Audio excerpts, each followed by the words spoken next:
Hello aspirants, welcome to ఏకేఎస్ఐఎస్ academy daily current affairs. So ముందుగా నేను ఇచ్చినటువంటి క్వశ్చన్లో కనుక ఆన్సర్ చూస్తే, consider the following states with reference to the states in terms of percentage of forest to the total area of the state. Which of the following is correct in ascending order. Ascending అంటే కింద నుంచి పైకి. So కింద నుంచి పైకి అని అనుకుంటే ఆబ్వియస్గా మనకి మారిన దాంట్లో మధ్యప్రదేశ్ ఉంటుంది, ఛత్తీస్గఢ్ ఉంటుంది. సో ఛత్తీస్గఢ్ హయ్యెస్ట్ ఉంటుంది కాబట్టి ఆబ్వియస్గా ఛత్తీస్గఢ్ రావాలి. సో దాని తర్వాత ఒడిశా ఎలాగో వచ్చింది. మహారాష్ట్ర మధ్యప్రదేశ్లో మహారాష్ట్ర తక్కువ ఉంటుంది, మధ్యప్రదేశ్ ఎక్కువ ఉంటుంది. అంటే 3, 2, 4, 1 రావాలి. So answer C. సో ఇలా ఎలిమినేషన్ చేసుకోవాలి. అసెండింగ్ ఆర్డర్ అంటే కింద నుంచి పైకి కదా. So highest as part of cover ఛత్తీస్గఢ్కి ఎక్కువ ఉంటుంది.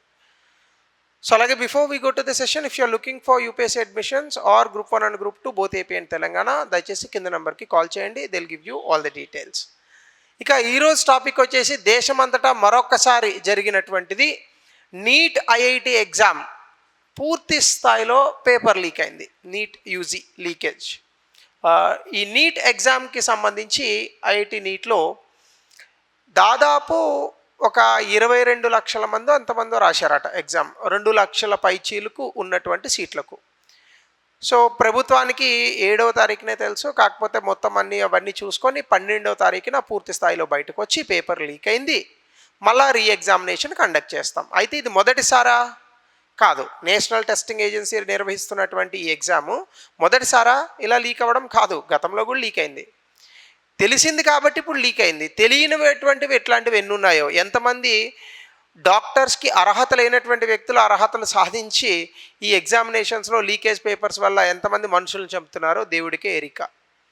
సో ఇది ఈ క్రమంలో భారతదేశంలో ఉన్నటువంటి ఇన్స్టిట్యూషన్స్ తాలూకా డిజాల్వెన్స్ అనేటటువంటిది మనకి చాలా కనిపిస్తోంది. ఎందుకు అంటే ప్రభుత్వ రంగానికి సంబంధించినటువంటి ఎగ్జామ్స్ ఏవైనా పెట్టినప్పుడు పబ్లిక్ సర్వీస్ కమిషన్స్లో లీక్ అవుతున్నాయి ఎగ్జామ్స్. ఎస్ఎస్సి లీక్ అవుతున్నాయి, ఇంటర్మీడియట్ లీక్ అవుతున్నాయి, ఐసెట్లు, ఎంసెట్లు, ఆ సెట్, నా తలకాయ సెట్, అన్ని సెట్లు ఎక్కడ చూసుకున్నా ఎగ్జామినేషన్ లీకేజే.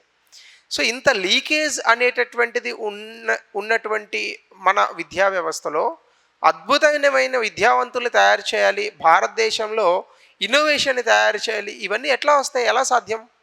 సో భారత ఆర్థిక వ్యవస్థ పుంజుకుంటున్నప్పుడు దానికి కాంపిటెన్స్ ఉన్నటువంటి విద్యార్థులు తయారవ్వకపోతే రాబోయేటటువంటి భవిష్యత్తులో కొత్త ఆవిష్కరణలు చేయడానికి, నూతన ఒరవడిని సృష్టించడానికి ఏ విధమైనటువంటి విద్యార్థులు మనం తయారు చేయగలుగుతాం? కాబట్టి అసలు మార్క్స్ ఆధారంగా నిర్ధారించేటటువంటి ఈ నైపుణ్యము ఇవన్నీ ఏవైతే ఉన్నాయో ఫస్ట్ అసలు దీన్నే పూర్తి స్థాయిలో మనం ప్రక్షాళన చేయాల్సి ఉంది. బట్ ఈరోజు క్లాస్లో మనం అంత డీరేల్ అవ్వకుండా, డీవియేట్ అవ్వకుండా నీట్ పేపర్ లీకేజ్కి సంబంధించి మాత్రం మనం మాట్లాడదాం. So 2026 NEET UG paper leakage అయింది, క్వశ్చన్ పేపర్ లీక్ అయింది. ఆల్రెడీ క్వశ్చన్ పేపర్ వస్తే అది వాట్సాప్లో సర్క్యులేట్ అవ్వడం, అది ఎవరో చూసి కంప్లైంట్ ఇవ్వడం, పూర్తి స్థాయి దీనికి సిబిఐ విచారణ చేపట్టడం, ఇవన్నీ గారు జరుగుతున్నాయి. సో న్యూస్లో ఎందుకు వచ్చిందో మీ అందరికీ తెలుసు. నేషనల్ టెస్టింగ్ ఏజెన్సీ ఎగ్జామినేషన్ని మే 12వ తారీఖున క్యాన్సిల్ చేస్తున్నట్టుగా ఉత్తర్వులు జారీ చేసింది. ఎలిగేషన్స్ ఏంటంటే హైలీ యాక్యురేట్ గెస్ పేపర్ అని చెప్పి, ఒకటి గెస్ పేపర్ అని చెప్పి చేత్తోనే రాశారు. అది దాని ఫోటోలు తీసి రకరకాల సోషల్ మీడియా మాధ్యమాల్లో ముఖ్యంగా వాట్సాప్లో ఇది సర్క్యులేట్ అయింది. సిబిఐకి ఇచ్చారు. ఈ issue transparency and systematic failures of India's exam ecosystem, అంటే భారతదేశ పరీక్ష వ్యవస్థ అనేటటువంటి దాన్ని పూర్తి స్థాయి క్వశ్చన్ మార్కులోకి ఇది నెడుతుంది. ఎందుకంటే నీట్ కానీ, ఐఐటి కానీ, ఇంకా పెద్ద పెద్ద ఎగ్జామ్స్ మనకు ఉన్నాయి, క్యాట్, మ్యాట్, జీమ్యాట్, అలాగనే మన UPSC, public service commission exams. ప్రతి చోట మనము ఎగ్జామినేషన్, మార్క్స్, ఈ రెండింటి ఆధారంగానే మనం నిర్ధారిస్తూ ఉంటాం. అంటే రిజల్ట్ డీల్ చేయడానికి భారతదేశంలో ఉన్న ఏకైక మార్గం ఇప్పుడు మార్క్స్ మాత్రమే. అయితే అది మార్క్స్ సాధించడమే గొప్ప విషయం అనేటటువంటి రీతిలో ఎగ్జామినేషన్ వ్యవస్థలను కూడా భ్రష్టు పట్టిస్తున్నాం మనం. సో ఈ రకమైనటువంటి ఒరవడి కారణంగా భారతదేశంలో అద్భుతమైనటువంటి విద్యావంతులు తయారు కాకపోవడం మరొకటైతే, మన దగ్గర ఉన్నటువంటి వ్యవస్థలు నీరుగారిపోవడం రెండవ కాన్సిక్వెన్స్గా మనం చూడొచ్చు. ఇక దీనికి సంబంధించి ఆల్రెడీ 2024లో కె రాధాకృష్ణన్ కమిటీ, ఒక ఎక్స్పర్ట్ కమిటీని ఆ కమిటీని అపాయింట్ చేయడం జరిగింది. ఈ కమిటీ కొన్ని రికమెండేషన్స్ కూడా ఇచ్చింది. రికమెండేషన్స్ ఇచ్చి 2 సంవత్సరాలు కావస్తున్నా కూడా ఈ లీకేజ్ పరంపర అనేటటువంటి జరుగుతూనే ఉంది అంటే, సో గవర్నమెంట్ ఏ రకమైనటువంటి నిర్ణయాలు దీని మీద తీసుకోలేదని మనం అనుకోవచ్చు. అఫ్కోర్స్ మీరు అనొచ్చు, సో గవర్నమెంట్ ఎన్ని విషయాలు చూసుకుంటుంది, ప్రతి చోట కూడా వ్యక్తులు ఇలా ఉంటే గవర్నమెంట్ మాత్రం ఏం చేస్తుందని మీరు అనొచ్చు. అదే కదా గవర్నమెంట్ పని. వ్యక్తులు ఎలా ఉన్నా కూడా ఆ పర్టికులర్ థింగ్ ఏదైతే ఉందో దాన్ని పూర్తి స్థాయిలో ఆ పరీక్ష నిర్వహించడమే ప్రభుత్వం తాలూకా పని. సో ఆ పని సక్రమంగా చేయాలి కదా. So systematic challenges in India's exam ఎకోసిస్టమ్కి సంబంధించి ఒకసారి కనుక మనం చూస్తే society versus statutory body. First of all UPSC అనేటటువంటి ఒక సంస్థ ఉంది మనకి. ఈ యూపీఎస్సి అనే సంస్థ ఎగ్జామ్లు నిర్వహిస్తూ ఉంటుంది. అది constitutional body, union public service commission. కానీ ఇప్పుడు ఈ యొక్క నీట్ ఎగ్జామ్ని జరిపిస్తున్నటువంటి నేషనల్ టెస్టింగ్ ఏజెన్సీ ఇది సొసైటీ. దీన్ని సొసైటీ రిజిస్ట్రేషన్ యాక్ట్ 1860 కింద ఈ యొక్క బాడీని క్రియేట్ చేశారు. అంటే సొసైటీకి రాజ్యాంగబద్ధత ఉన్నటువంటి ఆర్గనైజేషన్స్కి తేడా లేదు, కాన్స్టిట్యూషనల్ బాడీకి సొసైటీస్కి డిఫరెన్స్ లేదు. ఎందుకంటే దాని మీద అథారిటీ ఉంటుంది, కొంత అకౌంటబిలిటీ ఉంటుంది, ఇవన్నీ ఉంటాయి. సొసైటీ మీద ఏముంటుంది కాబట్టి ముందుగా దీని స్ట్రక్చర్ని, దీని తాలూకా నిర్మాణాన్ని ముందుగా మార్చాల్సినటువంటి అవసరం ఉంది. 2, ల్యాక్ ఆఫ్ పర్మనెంట్ క్యాడర్. ముందుగా ఈ నేషనల్ టెస్టింగ్ ఏజెన్సీ అనేది రిజిస్టర్డ్ సొసైటీ కాబట్టి ఎక్కువగా ఇందులో వచ్చే వ్యక్తులు కూడా డిప్యుటేషన్ మీదో కాంట్రాక్చువల్ స్టాఫ్నో తీసుకొస్తారు. దీనివల్ల ఏమవుతుంది, లాంగ్ టర్మ్ ఎక్స్పర్టీస్ అనేటటువంటిది ఉండదు. ఎప్పుడైతే దీర్ఘకాలికమైనటువంటి కాలం పాటు ఎక్స్పర్ట్స్ ఉండరో ఖచ్చితంగా ఆ సిస్టంలో కొన్ని లూప్ హోల్స్, ప్రాబ్లమ్స్ అనేవి క్రియేట్ అవుతాయి. ఇక 3, single point failure design. Mega exam model, 20 లక్షల మంది స్టూడెంట్స్ రాస్తున్నారు, ఒకే రోజు ఎగ్జామ్ పెడుతున్నారు. దీనివల్ల ఏమవుతుంది, సిస్టమ్ మొత్తం మీద ఎక్కడో చోట రిస్క్ వస్తుంది. అంటే ఎన్నో సెంటర్స్లో మనకి ఎగ్జామ్ని జరిపిస్తూ ఉంటే ఖచ్చితంగా ఎక్కడో ఒక సెంటర్లో లీక్ అయ్యేటటువంటి అవకాశం ఉంది. అలా లీక్ అయినా కూడా అది ఇంజస్టిసే.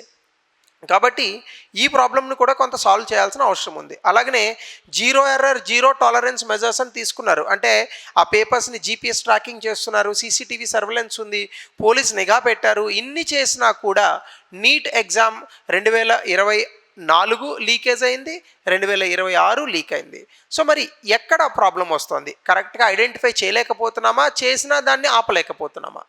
అలాగే paper trial and logistic vulnerability. సాధారణంగా మనము ఈ ఎగ్జామ్ అనేటటువంటిది ఆఫ్లైన్లో జరుగుతుంది. అంటే పేపర్ని హార్డ్ పేపర్ ఇస్తారు, ఇది కంప్యూటర్ బేస్డ్ ఎగ్జామ్ అయితే కాదు. దీని కారణంగా ఏమైంది, ఈ పేపర్ని ప్రింటింగ్ ఇస్తారు, రకరకాల చోట దాన్ని స్టోరేజ్ చేస్తారు, ట్రాన్స్పోర్ట్ అంతా కూడా ప్రైవేట్ వెండర్స్ చేతిలో ఉంటుంది. సో కాబట్టి ఎక్కడో చోట లీక్ అయ్యేటటువంటి అవకాశం ఉంది. చివరి స్థాయిలో ఎవరో ప్రింట్ కొట్టినప్పుడు ఒక పేపర్ ఎక్స్ట్రా ప్రింట్ కొట్టి అది జేబులో తీసుకొని వాట్సాప్ మెసేజ్ కొట్టి సర్క్యులేట్ చేస్తే అయిపోయింది మొత్తం లీకేజ్ అంతా కూడా. సో కాబట్టి ఇలా ఎక్కువగా అవుట్ సోర్సింగ్లో కొన్ని రిస్క్స్ అనేటటువంటివి ఉన్నాయి. ఎందుకంటే 20 లక్షల పేపర్లు తయారు చేయాలంటే చాలా అవుట్ సోర్సింగ్ రిస్క్స్ ఉంటాయి. అట్లానే సెంటర్ లెవెల్ వీక్నెస్. అంటే ఎగ్జామినేషన్స్ ప్రైవేట్ పూర్లీ ఎక్విప్డ్ సెంటర్స్లో పెడుతున్నారు. అక్కడ ఎక్కడా కూడా సీసీటీవీ అరేంజ్మెంట్స్ ఉండవు, మొబైల్ ఫోన్స్ జామర్స్ ఉండవు, అలాగే ఇన్విజిలేషన్ కూడా కొంత సెక్యూర్గా ఉండట్లేదని కంప్లైంట్స్ ఉన్నాయి. ఇవన్నీ కూడా సెంటర్ లెవెల్లో ఉన్నటువంటి వీక్నెసెస్. సెంటర్ అంటే కేంద్రం అనుకున్నారు, సెంటర్ అంటే ఎగ్జామినేషన్ సెంటర్ అని అర్థం. అలాగే ఓఎంఆర్ పారాడాక్స్. అంటే ఫిజికల్గా హ్యాండిల్ చేస్తున్నారు, ఆన్సర్ షీట్ని కూడా ఫిజికల్గా ఎగ్జామ్ అయిపోయిన తర్వాత పంపిస్తున్నారు. ఎక్కడో ఒక ఓఎంఆర్ షీట్ మిస్ అయ్యేటటువంటి అవకాశం ఉంది. ట్యాంపరింగ్ లీక్స్ ఉన్నాయి. ఇప్పుడు ఆల్మోస్ట్ ఆర్ఆర్బి లాంటి ఎగ్జామ్స్ అన్నీ కూడా ఆన్లైన్లో చేస్తూ ఉంటే, ఐఆన్ డిజిటల్ లాంటి చోట్ల, మరి ఈ ఐఐటి నీట్ ఎగ్జామ్స్ లాంటి వాటిని మనం ఆన్లైన్ ఎందుకు చేయలేకపోతున్నాం అనేది పెద్ద క్వశ్చన్. ఎన్టీఏ చెప్పేది ఏంటంటే కేవలం 1,20,000 మందికే ఆన్లైన్లో ఎగ్జామ్ పెట్టడానికి ఇప్పుడున్న ఇన్ఫ్రాస్ట్రక్చర్ సరిపోతుంది, 20 లక్షల మందికి ఇంకా ఎక్కువ మందికి ఎగ్జామినేషన్ ఆన్లైన్లో పెట్టేంత ఇన్ఫ్రాస్ట్రక్చర్ లేదని. క్రియేట్ చేయండి లేకపోతే. సో ఇది మనం ఆలోచించాల్సిన విషయం. అట్లాగనే టెక్నాలజికల్ అండ్ డిజిటల్ డివైడ్, అంటే CBT trade off. Paper leaks అనేటటువంటివి మనకి ఏవైతే ఉన్నాయో టెక్నాలజికల్ అండ్ డిజిటల్ డివైడ్లో, బట్ హ్యాకింగ్కి, రిమోట్ యాక్సెస్కి కూడా మనకి ఎక్కువగా స్కోప్ దొరుకుతుంది.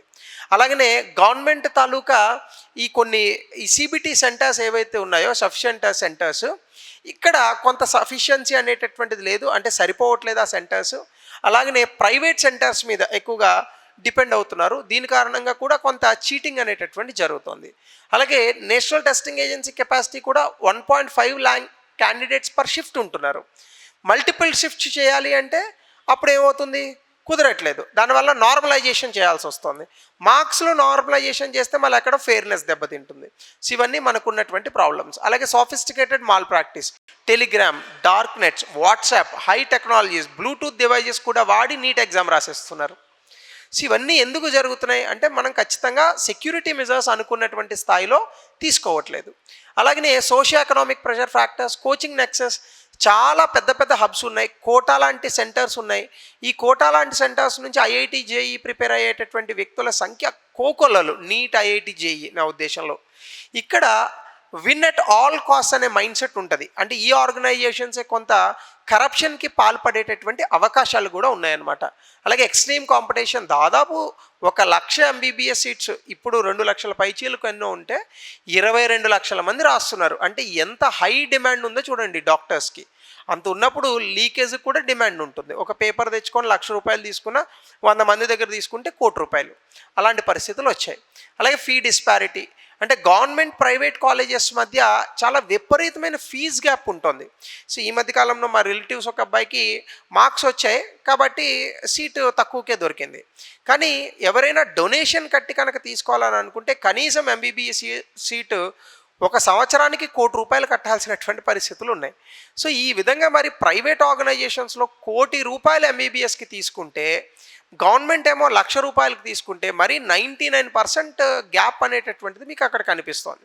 దీనివల్ల ఎలా అయినా గవర్నమెంట్ సీట్ కొట్టాలి అనేటటువంటి ఒక ఈ పర్టికులర్ దాంట్లో కూడా ఉన్నారు. సో దీన్ని ఎక్కడో చోట మనం నార్మలైజ్ చేయాలి. ఒకవేళ అంత ఎక్కువగా కాస్ట్ అవుతోంది మెడికల్ సీట్స్ అని అనుకుంటే మొత్తం ప్రభుత్వం తీసుకోవడమో, కానీ అది సాధ్యపడదు. ఎందుకంటే మొత్తం ప్రభుత్వం నడితే క్వాలిటీ పడిపోతుంది.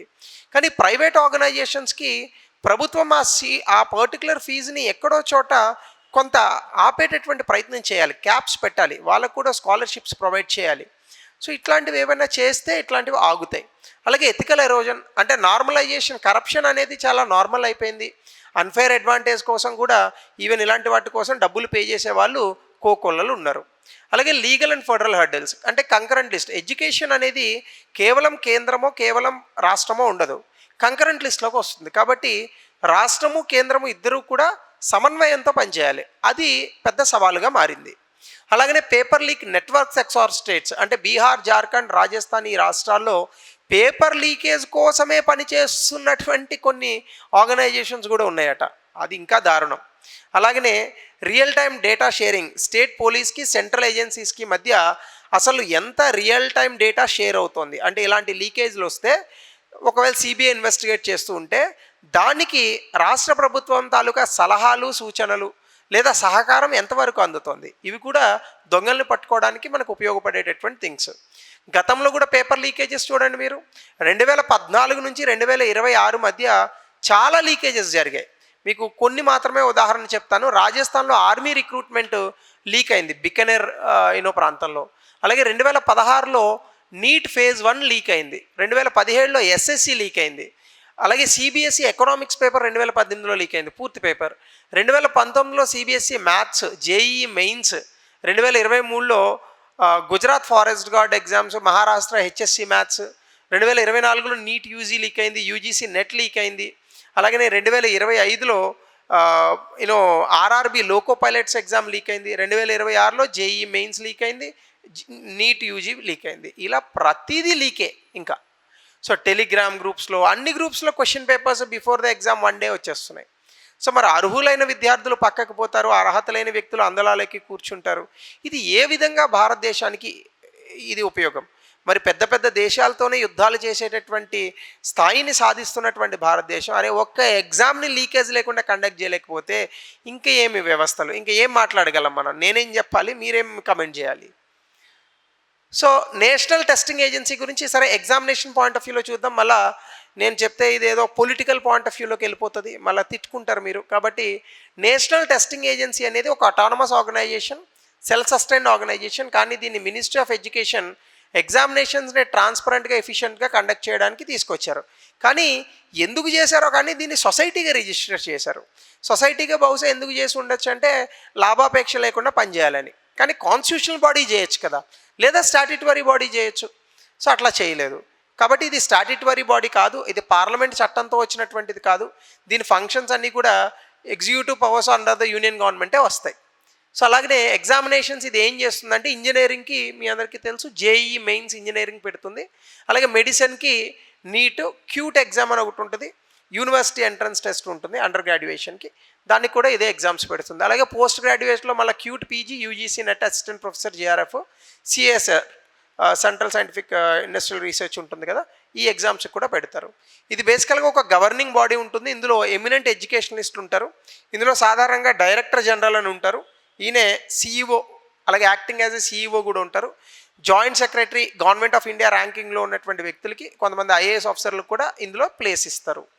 కోర్ స్ట్రాటజీస్ ఏంటంటే ఆన్లైన్ టెస్టింగ్ ఎక్కడైనా జరిగితే దానికోసం పార్ట్నర్స్ని వెతికి ఎగ్జామినేషన్స్ పెట్టడం, అలాగే క్వశ్చన్ బ్యాంక్స్ని సైంటిఫికల్గా క్రియేట్ చేయడము, స్ట్రాంగ్ రీసెర్చ్ అండ్ డెవలప్మెంట్ని, ఎడ్యుకేషన్ అసెస్మెంట్ అంటే ఎగ్జామినేషన్స్ కోసం ఎంత అద్భుతంగా ఎగ్జామ్స్ పెడితే పిల్లల నుంచి రిజల్ట్ ఈల్డ్ చేయగలం అనే దానికి రీసెర్చ్ చేయాలి. అయ్యా ఒక్క దాంట్లో రీసెర్చ్ చేయండి, ఇది నా మనవి. ఎగ్జామినేషన్స్ ముందు లీకేజ్ లేకుండా పెట్టండి, అదే మీరు చేసే పెద్ద రీసెర్చ్ మాకు. సో అలాగే దీనికి సంబంధించి కె రాధాకృష్ణన్ కమిటీ ఒక రిపోర్ట్ కూడా ఇచ్చింది. హై లెవెల్ కమిటీని union minister of education national testing ఏజెన్సీని రిఫార్మ్ చేయడానికి 2024లో లీక్ జరిగినప్పుడు ఈ పర్టికులర్ కమిటీని తీసుకొచ్చారు. ఈ కమిటీ ఏం చెప్పిందంటే ఫస్ట్ ఎన్టీఏని అటానమస్ ప్రొఫెషనల్ అకౌంటబుల్ చేయండి, అంటే దీని తాలూకా నేషనల్ టెస్టింగ్ ఏజెన్సీ పవర్ని పెంచండి. అలాగే ఆధార్తో లింక్ చేసి ఆర్టిఫిషియల్ ఇంటెలిజెన్స్తో క్యాండిడేట్స్ అథెంటికేషన్ తీసుకోండి. అలాగే ఎగ్జామినేషన్ కూడా డిజిటల్ పేపర్ చేయండి, ఆన్ సైట్లోనే ప్రింట్ చేయండి. ఫర్ ఎగ్జాంపుల్ ఆన్ సైట్లో అప్పటికప్పుడు ప్రింట్ చేస్తే లీకేజ్కి తక్కువ స్కోప్ ఉంటుంది ఒక పోలీసుని పెడితే. సో ఆన్ సైట్లో ఒక పర్టికులర్ కంప్యూటర్ ఉంటుంది, ఆ కంప్యూటర్లో క్వశ్చన్ పేపర్ ఉంటుంది, క్వశ్చన్ పేపర్ తయారు చేసి ఆ వెబ్సైట్లో పెడతారు, ఒక పాస్వర్డ్ అప్పటికప్పుడు వస్తుంది, ఆ పాస్వర్డ్ ఓపెన్ చేస్తేనే క్వశ్చన్ పేపర్ పీడిఎఫ్ వస్తుంది, ఆ పీడిఎఫ్ని డైరెక్ట్గా ప్రింట్ కొట్టాలి. ఆ అన్ని సెక్యూరిటీ మీద సాఫ్ట్వేర్ బయట మన అమీర్పేటలో 1000 రూపాయలు ఇస్తే రాస్తారు ఈ సాఫ్ట్వేర్. సో ప్రతి ఎగ్జామినేషన్ సెంటర్లో ఒక 4 ప్రింటర్లు పెట్టండి, దానికి ఎంత అవుతుందండి ఖర్చు? ఆ ప్రింటర్ల నుంచే ప్రింట్ తీసి అక్కడే పోలీసులను పెట్టి 4 ప్రింటర్ల దగ్గర 4 పోలీసులు ఉంటారు, ఈ పోలీసుల దగ్గర సమక్షంలోనే ప్రింట్ తీసి ఎగ్జామినేషన్ పేపర్స్ ఇవ్వండి. అందులో ఏముందండి పెద్ద డీలు? సో వాళ్ళు ఇచ్చారు, మనం చేయట్లేదు అంతే. అలాగనే multi session exams, large exams multiple సెషన్స్లో చేయండి, కాకపోతే ఆన్లైన్ ఎగ్జామినేషన్స్ పెట్టమని చెప్పింది, కానీ చేయట్లేదు. అలాగే టెస్టింగ్ సెంటర్స్ కూడా హోమ్ డిస్ట్రిక్ట్స్లో ఉన్న వాళ్ళకే అక్కడే ఎగ్జామ్ పెట్టండి, డేటా ఎనలిటిక్స్ చేసి మాల్ ప్రాక్టీస్ ఎక్కడ వస్తుంది, ఎక్కడ హై మార్క్స్ లో మార్క్స్ వస్తున్నాయి అనేది చూడండి. అలాగే ప్రతి చోట ఎన్టీఏ నేషనల్ టెస్టింగ్ ఏజెన్సీకి ప్రిసైడింగ్ ఆఫీసర్ని పెట్టమన్నారు. అలాగే స్టాండర్డైజ్ సెంటర్స్ అన్నీ కూడా చేయమని చెప్పారు. మొబైల్ సెంటర్స్ రిమోట్ రీజియన్స్లో, నార్త్ ఈస్టర్న్ ఏరియాస్, హిమాలయన్ ఏరియాస్లో పెట్టమన్నారు. గ్రీవియన్స్ సిస్టమ్ అంటే ఎక్కడైనా లీకేజ్ ఇట్లాంటి వాటికి స్కోప్ ఉన్నా, అలాంటి కంప్లైంట్స్ వచ్చినా, రెడ్రెసల్ మెకానిజమ్స్ ఉన్న ఈ యొక్క సిస్టమ్స్ని పెట్టి ఈ గ్రీవియన్స్ సిస్టమ్స్లో కంప్లైంట్ తీసుకోమని చెప్పారు. అలాగే రెగ్యులర్ ట్రైనింగ్ ఇన్విజిలేటర్స్కి, స్టాఫ్స్కి, సెక్యూరిటీకి రెగ్యులర్గా ట్రైనింగ్ ఇవ్వమన్నారు. ఈవెన్ ప్రైవేట్ కోచింగ్ ఇన్స్టిట్యూషన్స్ మీద కూడా నిఘా పెట్టాలని కూడా ఈ కమిటీ చెప్పింది. సో ఇన్ని చెప్పినా మనము రిఫార్మ్స్ సరిగ్గా చేయలేదు, దాని పర్యవసానమే 2026 ఎగ్జామ్ లీక్. సో కాబట్టి లాంగ్ టర్మ్లో కూడా ఎగ్జామ్ని హార్మోనైజ్ చేయమన్నారు. కంప్యూటర్ అడాప్టివ్ టెస్ట్ అంటే డైరెక్ట్గా ఆన్లైన్లోనే ఎగ్జామ్ పెడతారు. అలాగే సైబర్ సెక్యూరిటీ, సైకోమెట్రిక్ రీసెర్చ్ చేయాలి. అలాగే ఇండియాని గ్లోబల్ టెస్టింగ్ లీడర్గా కూడా చేయడానికి బెటర్ రీసెర్చ్ అనేటటువంటిది కూడా కండక్ట్ చేయాలని ఈ కమిటీ చాలా రికమెండేషన్స్ చెప్పింది. Very few are implemented. So మళ్ళా people will find a new case tomorrow in the newspaper, nobody will bother about these type of the cases. So కాబట్టి భారత విద్యా వ్యవస్థ ఒకప్పుడు ప్రపంచానికి కొలమానమైంది, ఈరోజు అలాంటి స్థితిలో నుండి ఎగ్జామినేషన్ పేపర్ లీక్ చేసుకునేటటువంటి స్థాయికి మనం పడిపోయాం. ఇది చాలా చింతించాల్సినటువంటి విషయం. ఖచ్చితంగా దీని మీద చాలా రెవల్యూషన్ రావాలి. పూర్తి స్థాయిలో భారత విద్యా వ్యవస్థని సంపూర్ణంగా ప్రక్షాళన చేసేటటువంటి కార్యక్రమం జరగాలి. అలాగనే అసలు ఎడ్యుకేషన్ని నన్ను అడిగితే స్టేట్ సబ్జెక్ట్గా ఉంచుతున్నారు, సెంట్రల్ సబ్జెక్ట్గా కూడా ఉంచుతున్నారు, కానీ దీనికి ఎక్కడో ఒక కామన్ ఎజెండా అనేటటువంటిది క్రియేట్ అవ్వాలి.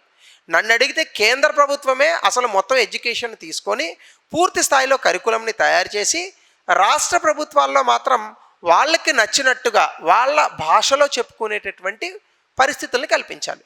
ఇలా చేస్తే ఏమన్నా రిఫార్మ్ అవ్వచ్చు. బట్ చాలా రికమెండేషన్స్ మనకన్నా విద్యావేత్తలు గొప్ప వాళ్ళు ఇచ్చారు, అవి కూడా ఫాలో అవ్వాలి మనం. So this is what about the NEET leakage. So దీనికి రిలేటెడ్గా ఇచ్చినటువంటి ఒక ప్రశ్న గతంలో, అలాగనే similar question in the mains examination of UPSC, దీన్ని కూడా 200 పదాల్లో రాయండి. సో ఇది నీట్ ఎగ్జామ్ లీకేజ్. దీని మీద మీ అభిప్రాయాన్ని కొంత మంచి భాషతో కమెంట్ సెక్షన్లో తెలపండి. So thank you, have a good day. ఎవరైతే స్టూడెంట్స్ ఎగ్జామ్ రాసి బాగా మార్కులు సాధిస్తూ ఇప్పుడు ఎగ్జామ్ మళ్ళా పోస్ట్పోన్ అయినందుకు బాధపడుతున్నారో, బాధపడకండి. ఇలాంటివి జరుగుతూ ఉంటాయి సమాజంలో. సో ధైర్యంగా ఉండండి, మళ్ళీ బాగా ప్రిపేర్ అవ్వండి, ఇంకా మీకు మంచి మార్క్స్ రావాలని నేను ఆశిస్తున్నాను. Thank you, have a good day.